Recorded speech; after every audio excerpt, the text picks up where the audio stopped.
All right, I am here with Colin Thomas, somebody that I work with, a friend of a friend. I would call him a lyricist of lyricists. He's just an all-around cool dude. He likes to jam out, play guitar, going to school right now for some pretty interesting things. So I wanted to have him on so we could just kind of talk about stuff that I know nothing of. Which is going to be music and just general good vibe shit, right? All right, cool, man. I hope so. How you doing, Colin? I'm doing wonderful, Zach. That's for cool. asking. When How are you doing? I'm doing good. Thanks for asking. Yeah. You're the first one that's asked that. Really? Yeah. Well, I felt rude. I appreciate it. To return the favor. So, I was talking to you earlier about your schooling that you're going through right now. I'm a huge movie buff. I really, really enjoy watching all the new stuff that comes out. And also, you turned me on to a couple of old school kind of movies that I would have probably never watched before.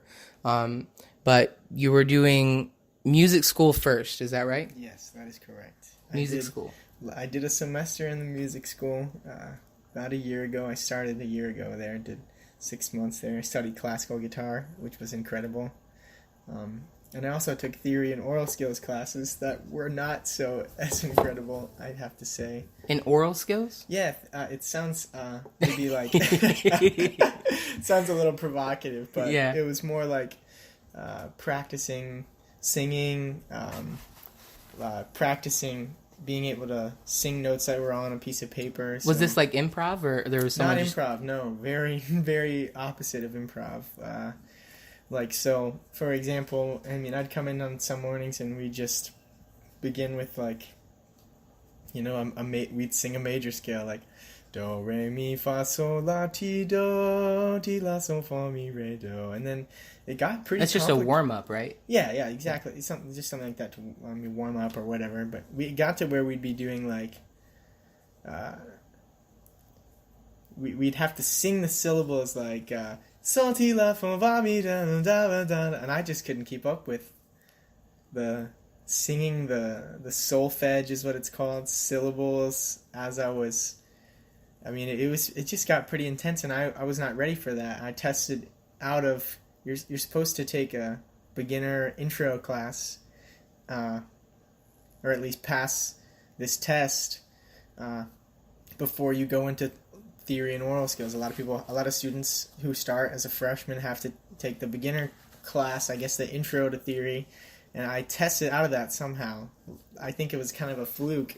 So you have to do like specific singing and all of these different scales in order to get into the actual class? No, not to get into it, but so I the summer before I did that semester, I took a quiz where we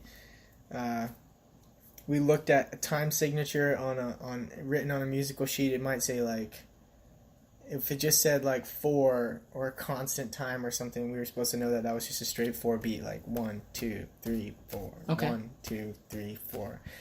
Things like that. I had to identify certain notes. So something really easy like, what note is this? You understood all this before you started that? Yeah, because I had done little bits. Like I learned, I think someone mentioned to me how they knew Mary Had a Little Lamb on the piano. Yeah. And I learned that when I was, my mother taught me that, and I saw the notes for that on a piece of paper at a pretty young age. So I was familiar, and I had been playing guitar for, about 2 years at the time, pretty seriously. So I had seen sheet music. I understood a little bit about it, but that's really not really cool, extensive man. knowledge. So when you were in that class specifically, I know that you prefer a lot of singing stuff, right? I do, yes. Okay, so was it a disappointment to you at all when you didn't get into what you were trying to do? No, because I wonder what you mean by that. Well, I thought what you were just saying is that you had to take some type of a prerequisite for getting into that specific class. Mm-hmm. So you had to sing scales, take written exams. See, I just passed the written exam that got me I didn't have to take the intro class. I passed this test that allowed me to go straight into the theory and oral skills class. Oh, But I I got thought you. it was Okay. kind of a fluke because when I got into the actual class, it was just a lot harder than I expected. I think I still have an incomplete on that class. What made it hard? Well, the first 2 or 3 months were supposed to be like a review of the intro stuff that I would have learned if I had taken that in class. But the professor was like studying in Italy or something for 1 week, and then the flight didn't get back in time. He canceled the class like 6 times during that 2-month period, which is like, I think it was even 7. Some of the kids had gotten count of like seven classes he had canceled in that first month or two, which is supposed to be the review, and I really needed that, and I felt like I didn't get that. That's frustrating. Yeah, man. it was an 8 a.m. class as well, and living 30 minutes away from Atlanta, I had to leave at 6 a.m. every day. Yeah. To get to that class on time. And I would miss it every now and then, so it didn't help that it was canceled 7 times the first 3 months when I really needed to be there. And then I would miss because I was like 15, 30 minutes late, and I'd miss, half the class. This was, theory and oral skills was a combined class that both lasted like 50 minutes, I think. So I missed 25 minutes of a class. That's half the class. Is that what made you leave that eventually because of it, or? Definitely, yeah. I found out about jazz guitar. I was doing classical guitar at the time, which was super helpful because I learned a lot of very fundamental. Give me? I don't know about any of that. So try to give me some kind of a definition of what the difference is between a classical visually guitar, or sonically through the guitar. I mean, yeah, please. So he has his. We're in this whole studio setup right now. It's really, really impressive, actually. Go ahead. This would be something that I would call classical guitar is classical guitar because it's played on a classical guitar, which I don't have with me. I left it at work, as you know. Yeah. But a lot of the classical music that you'll hear, there's a lot of incredible Spanish classical guitar players like Andres Segovia, and then I think Turan is another Spanish player. Alex something Turan, I think. I can't remember, but... Before you start that, why do you enjoy jazz guitar so much? This will be classical. Classical, okay. Well, I was interested in classical guitar because, it seemed like the better option of... I didn't think I was prepared enough for jazz guitar. Jazz guitar was frightening. I heard playing jazz was some of the hardest stuff to do. I didn't think I was ready for that. I didn't even think going into that semester until the 2 weeks beforehand that I was good enough to even do that because I've been teaching myself through YouTube videos and stuff online how to play the guitar. Wow. So I didn't even think it was possible to get in for an instrument. I thought I would have had to get in for something vocally. But I got into classical guitar, and I fell in love with that. I always liked that Spanish sound, like Keith Richards, the guitars for the Rolling Stones. Like their Paint It Black song, dun dun dun dun dun, and I want to paint it black. It's like straight ripped from a classical Spanish piece, or maybe it's even like Latin American, I'm not sure, but that sound I was interested in, so something that would be like that would be maybe this is like a variation on the Spanish theme, I think is what it's called. I'm probably going to butcher it, but it's like... I'm sure you'll do fine.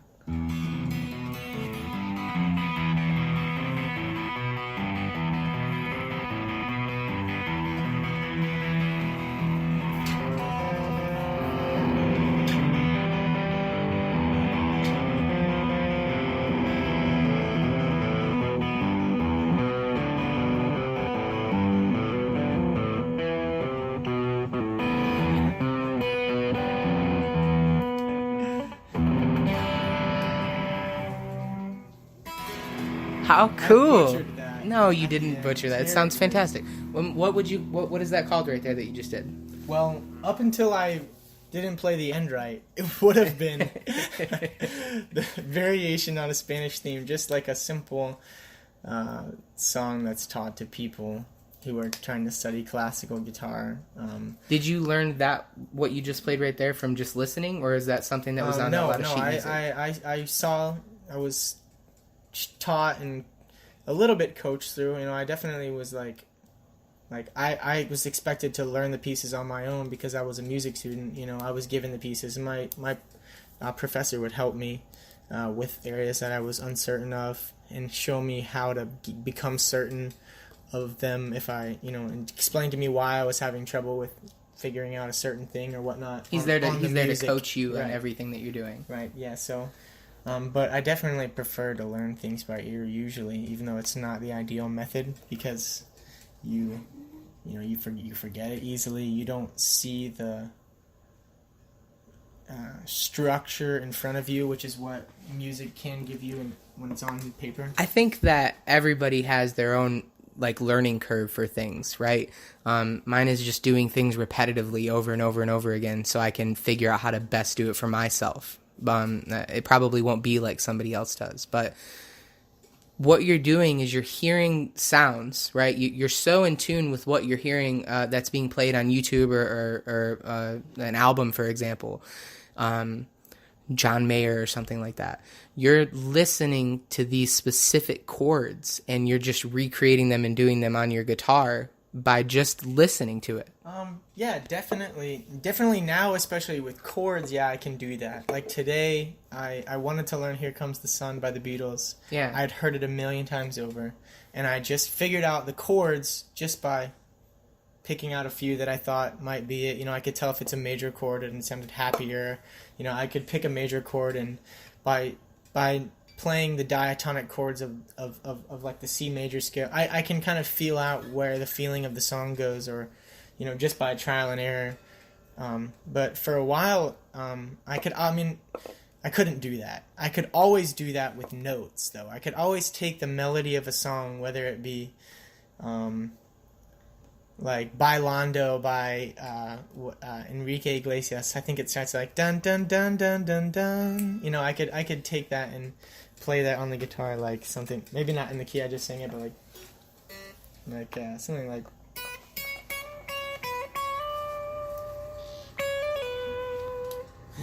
That sounds fantasy. Whatever, however the song goes, but playing melodies was always easy for me because I grew up singing. My brother used to complain. We shared a room. He complained that I sang myself to sleep every night. He didn't like that. You were singing yourself to sleep? Yeah, I'd cut the radio on and just sing along. I'd learn the songs if I didn't know them or whatever, Well, you got this big old amp. Mm-hmm. This is an amp. Beast of an amp. All right. It's so cool. Can we turn it up just a little bit? Yeah, sure. And let's just, you were talking about Here Comes the Sun. I heard you playing that a little bit earlier. Yes. Can you do that for us? Yeah, sure. Cool. I think I'll be able to do that. It's a little hard on the electric, because I didn't learn it on the electric, and it's a little smaller, but I think I can maybe do it close enough. I'm sure you're going to do just fine, man.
Butchered that one too. I don't think that you butchered it at all. But also, I don't know the song as well as you probably do. But what you just did right there is something that just earlier today, you decided, I want to learn to play this song specifically. So you just listened to it and then figured out what the chords are by the sound. Yes. And then I watched a video online, because there's a video online for every single song that you want to learn. Any song you could possibly think of, just about. maybe not some really complicated jazz piece or classical piece, but just about any song you can find a version of online of someone playing. And all I need, after figuring out the chords, I know the structure of the song. Now I just want to watch someone else play it exactly how they think it's played. And from there, I've got everything I need to be able to replicate that song, again. And like, learning songs is not the best way to, play the guitar, but when you play something that you love, when you learn a song or a melody that you love, that's when just the most fun comes out of it. And all right, so somebody has never picked up a guitar before, right? Never even touched one. Maybe saw some other people play, but definitely never touched one. Saw someone play Wonderwall at a party. Yeah, Wonderwall. Right? Okay. By the fire. I wish I could even just do that, but It's a good one. All right, so somebody's never picked one up before. Can you suggest any kind of a first step? If they pick one up, I know that you might say YouTube, right? But at the same time, how does someone even begin to get interested in a guitar or any kind of an instrument, for example? Well, you definitely have to want to play it.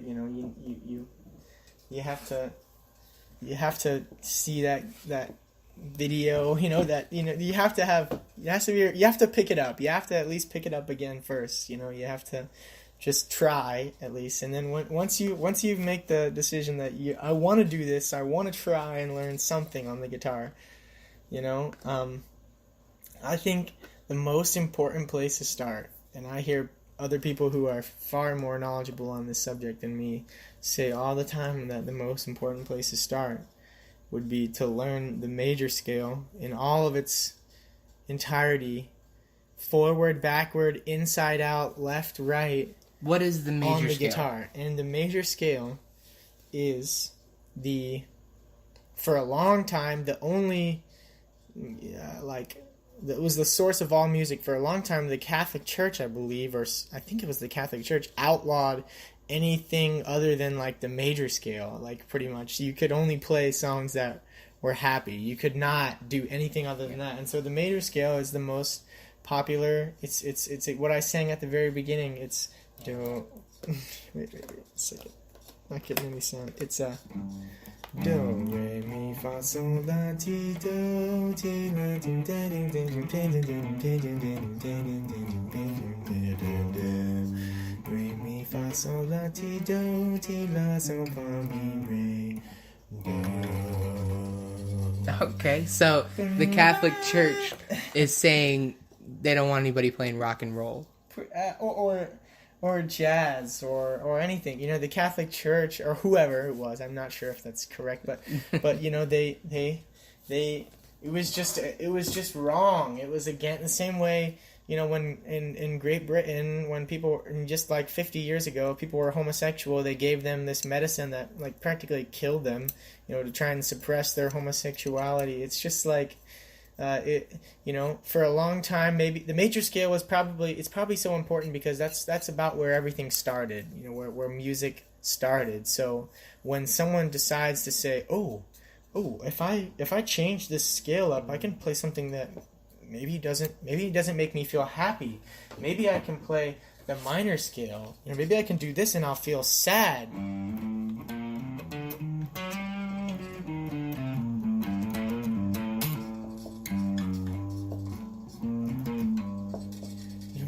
Maybe the minor scale is lamentful. It's not.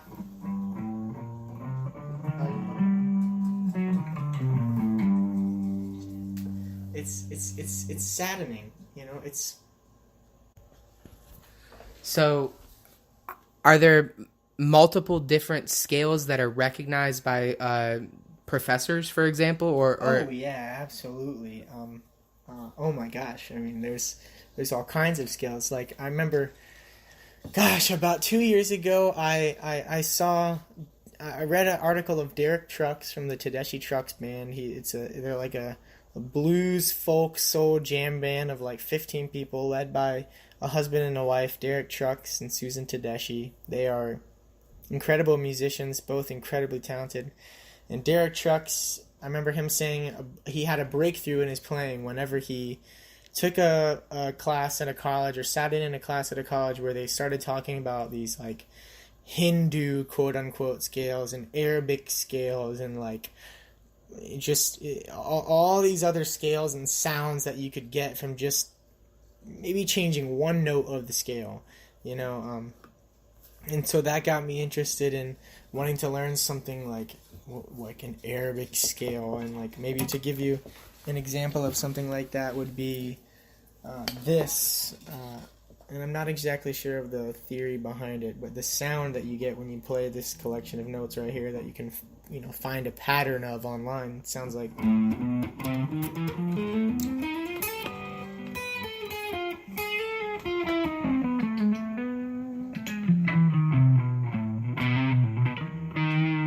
There's a lot of sharp and flat notes, and you just get this incredibly like. And you call that an Arabic scale?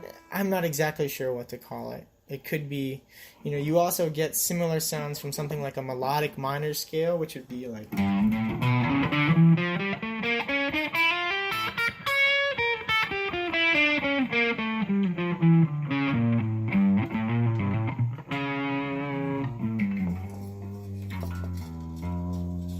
That sounded kind of like darkish a little bit. They both definitely sound very dark and spooky and creepy. They don't evoke images of happiness and positivity and I like daisies. Yeah, I love it. It I brings love it feeling. Too. It brings you some kind of an emotion. Yeah, absolutely.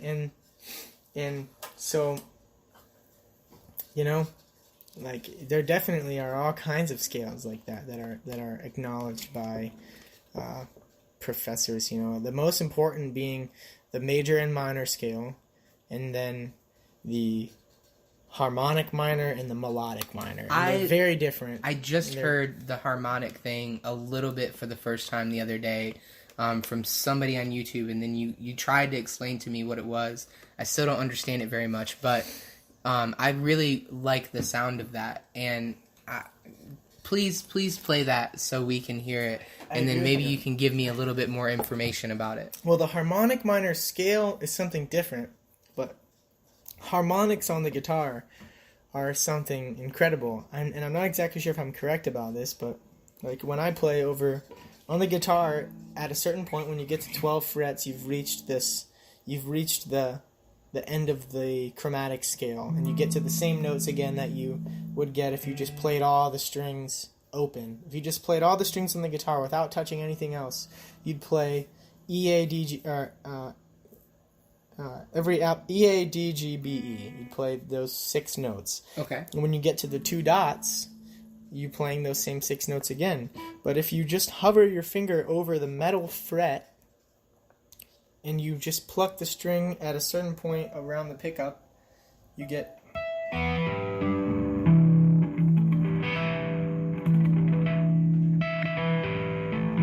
These harmonics, like, what is the, it's a harp, right? Does that have anything to do with it? Because it kind of reminds me of that. Well, to harmonize with something would be to play to sing something that complements, another note that's happening. Like the Beatles very famously in their song, I believe, "Twist and Shout," go ah, and then someone comes in, with another note ah, and they're all singing notes within the same like major scale. So they're harmonizing with each other because they're all in the same key. Right. And all those notes complement each other. So when I play a harmonic over a certain note, when I don't fret the note on the guitar and push down on the string, and I just put my finger on top of it while it's over the metal part, because of the resonance between the string, which is metal, and the fret, which is metal, and the pickup, which picks up, all kinds of sound, you get this really high-pitched E, instead of, if I just play the note, E, but if I pluck over the metal, I get that note in like a much higher octave. I'm not sure how many octaves higher that is, but it's like maybe it's not even an octave higher, but it's just an incredibly soft, nuanced sound that people seem to enjoy. So very famously, people It like makes me feel good when I hear it. people like Jaco Pastorius have explored the fretboard in search of harmonics and placed them in their various songs. Like, Yeah. Like the famous lick, it's like. It's not like that.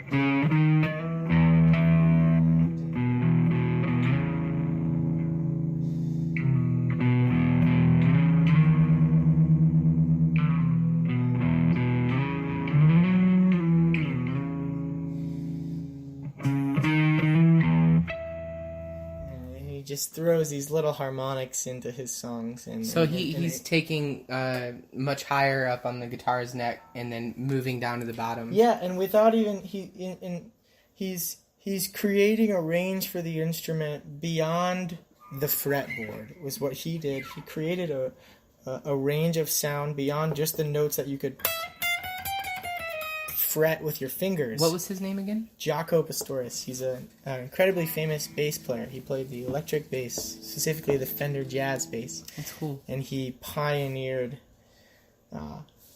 harmonics on electric instruments, what some would call punk jazz, very, very angry, expressive jazz. And is very famous for lots of different songs. So it was classical guitar that you were talking about. Yes. And then you said it was jazz. So I got into jazz. I mean, I had started to like jazz music. My friend had gotten me into jazz fusion, which came about in like the mid 70s, thanks to people like Jaco Pastorius and the band he was in with. Zuwalda, this keyboard, I can't think of his name, but in the band Weather Report and Return to Forever, Chick Corea, and the Electric Band, like these huge, crazy bands came about in the mid 70s that played composition pieces. They played songs with incredibly electric synthy sounds to straight clean jazz bassy sounds to rock and roll to metal. They would cover every genre in just one song, and it blew people's minds. Yeah. Have you played anything jazz related thus far since we've started this? Not particularly, no. Can you show me some of what your favorite kind of stuff is in that category? Yeah, sure. I never really I liked jazz music, but I didn't learn any jazz standards or anything, which are like songs from the 30s, 40s, and 50s that a lot of like the American songbook songs, which are like the songs that were put into the capsule that we sent into space in case aliens find it. The classic American songs. Wait a minute, hold on. We sent a capsule into space? Yes, so with songs in it? So at a certain point in time in the like 60s, 70s, I think it was, I'm not sure on the dates, but the NASA launched a like shuttle pod thing into space with a pixelated diagram that might display things that like water and people, and it was very pixelated, like stick figure type images, like in the they don't very something that could be easily understood by something like that. Hopefully is the idea. And then we sent them it was like a golden vinyl record with all these like Sinatra, Duke Ellington. I don't know who's actually on it, but Billie Holiday probably. All these like the most popular famous. Yeah, the most popular famous jazz, mostly like jazz slow songs that we had at the time. Oh, I think Chuck Berry's Rock and Roll actually made it on. So this was in the 60s. That 50s, music 60s. represents us to other beings. Yeah, that may exist, yes. That we have yet to find, but yes. Okay, I mean that's heavy, man. Yes. I hope that they enjoy it. I know, me too. God. So a lot of the jazz standards are these. It's a common colloquialism for all these like very famous popular melodies and songs that Do you have have been the proper covered. like setup to do that? Yeah, so I could play for you this song that I've been playing at work for you and the various people that walk in. I can play the chord progression for loosely for Autumn Leaves. Okay. Very famous jazz standard. Miles Davis, who is one of the most famous trumpet players of all time, has covered it. Eric Clapton wrote words to it. He's like, not only is he the only person he was the first and I think only person to ever play on a Beatles record that wasn't a Beatle, but had sex with George Harrison's girlfriend, and also the guitar player for the Beatles. And I mean, he's just like known as one of the greatest blues guitar players of all time, and just all around guitar players, singers, songwriters. He's an incredibly talented musician. Bring it on, man. Let's see it. Let's hear it. So here's the chord progression for Autumn Leaves. I believe the melody starts out something like.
I mean, hey, you threw something in there.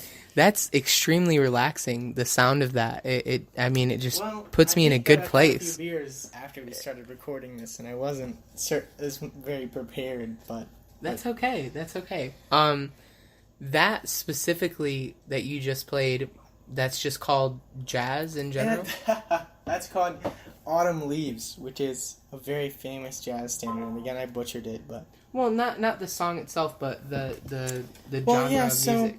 So jazz music utilizes a lot of dense chord voicings. When you listen to like rock and roll, when you take a song like what is it? Back in Black by AC/DC. I think it's like what is it?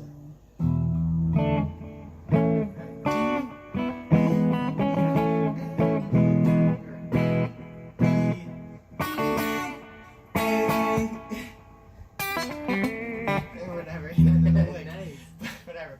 I can't play it. I'm not talking crap on it, but it's just the three chords: E, G, D, D, A, E,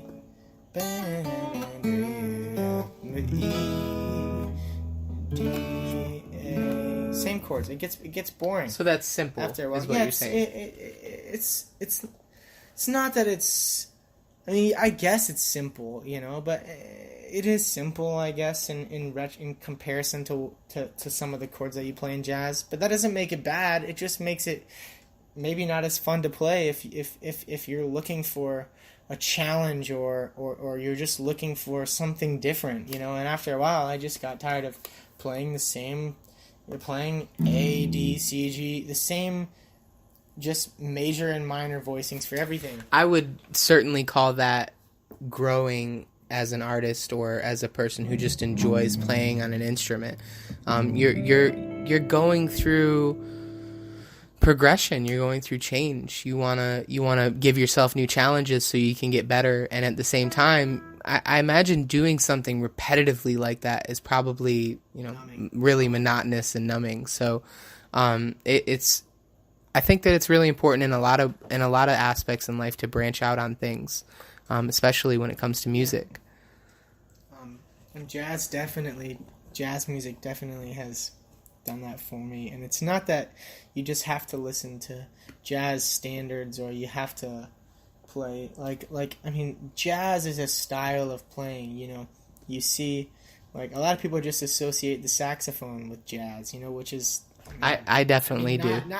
I think it's correct in a way, but for me, like, a lot of jazz has interesting chords. It's the melody moves with the chords as well. In one, the chords will have a melody contained in them. So like in something like Duke Ellington's East St. Louis Toodaloo, I'll play this. I'll try to play this bit of it, but there's a bass line that moves with the chords, and you feel the song move more than you with just the chords than you would with anything else, and it goes something like.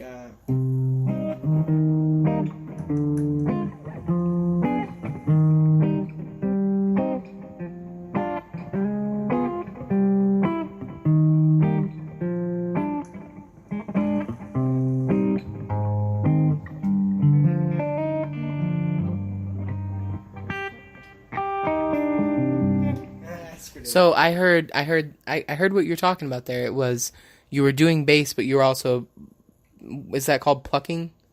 Yeah. I was also playing chord. I was playing a bass line, trying to. So the bass line's continuing on while you're playing another note. Yeah, and it's related to the chords spatially, where I can still, like, the guitar is there's so many strings on the instrument that you can get away with playing a bass line and playing chords at the same time if you just practice enough.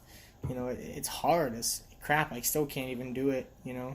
I've only had 2 beers or a beer and a half. I shouldn't be I should be able to play it, but it is hard. But it's not impossible. Yeah. It's not something that can't be done. And that's what I think a lot of people like about the guitar, is that just about anything can be done on it because of how complex it is. I feel that way. I'm jealous of the piano because everything's so neatly organized at sometimes, but I also think about how I get all these opportunities to play the craziest, nastiest, sickest sounding chords and notes without having to even break a sweat, because all the notes are really close to one another. And it just makes for all kinds of fun. So I wanna go off from music for a second before we let you just kind of like jam out for a little bit to end this thing. But I know that you're also doing. I believe that what you're in right now is film school. Yes. Right. Mm-hmm. Please, I'm a huge movie person, as I said at the beginning. Tell me something about what attracted you to want to go to film school. Does it have anything to do with being an artist or being related to music? Yeah, definitely. I've always thought, well, if I did music, I film school would help me with music videos and music and movie scores and things like that.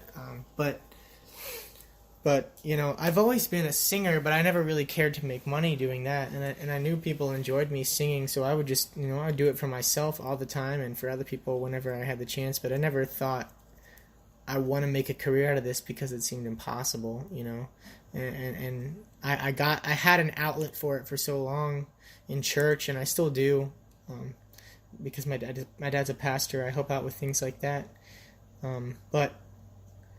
Sometimes I can't, sometimes you can't go to church, things like that happen, and I didn't have that outlet, and I realized how I was lost without that, and so I definitely, now I'm still trying to pursue both film and music, but the draw to film was always there. Like you, I'm definitely a movie buff. I spent, I grew up in Florida for 7 years and then moved to Georgia, which was a huge transition. I was the new kid. I was a pastor's kid. It was different. Everyone else was pretty racist. I didn't really understand that. I was friends with everybody. So I didn't fit in as well. So I spent a lot of time at home. I would rather just be at home with my few friends who liked me or just watching movies, And so like my junior and senior year, I spent studying what the internet considered to be the greatest films of all time, and the movies that the greatest directors and actors of all time had been in and shot or whatever. And that's what I originally went to school for, was film, and I was taking just the core classes you have to take a lot of prereqs for just being in college, like math and English courses that don't have anything to do with your major, but you just have to take again. And so I did that for a while I was technically a film major, but I never took any film classes. So I decided, because I hadn't taken any film classes, I would do the music school like we talked about earlier, and I learned a lot from that, and I've been able to help out with jazz guitar this last semester without even being in the music school. So I changed to film for this last semester, and it was, and now that I got to actually take some film classes this semester, it was incredible. We spent a lot of time not just studying. I took a history of motion pictures and a film aesthetics class, and we watched awesome movies and learned about the history of awesome movies, but also my teachers were very abstract. And my aesthetics teacher was very abstract in her thinking and always had incredible insight on movies. And my history of motion pictures teacher also did, but we did like days where we'd watch like avant-garde cinema, like experimental cinema, which I was just like all about, and yeah, so I really enjoyed it. That's super cool. I am jealous of that, and I wish that I could go through that. You can come to class with me any day and sit in. Hobos walk into the campus of Georgia State just about every day, and no one says anything until they start acting up. So I sit in on So just go in and be quiet. I sit in on classes all the time that I'm not supposed to be in. So I'm telling you, I've invited my roommates. You could come with me to class this next semester. I absolutely promise you that I'm going to do that. I would love for you to join me. Okay, that's cool. There's beautiful people everywhere. So what I've gotten from talking with you is that I think that it's really important to just kind of when you choose something that you want to do in life, right? When you say, I want to go for something, I want to accomplish something, maybe I want to make a career out of that. You chose music, or you chose film first, right? You chose film first, but you decided that the music portion would help you out in your studies and what you were doing. Is that right, or do I have that backwards? I wanted to get a degree in film because I didn't think I could have a career in music. Right. I didn't think that was possible. I just always thought it would be a hobby. I didn't think that I would be playing guitar every day for most of my day and always thinking about guitar and always thinking about music. I didn't, because I was especially just very all over the place at the time, I didn't realize how important certain things were to me. But I hate that I don't hate, but I wish that we could have spent more time talking about a few other specific things. Yeah, I agree with you. We're gonna, if you're interested, I'd like to do this again and just kind of do a little bit more talking about some of your other interests in life right now. Sure.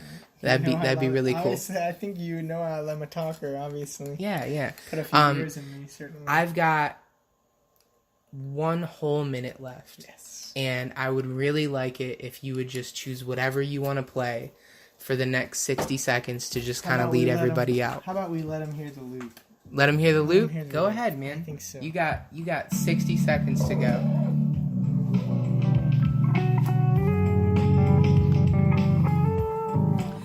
Colin Thomas.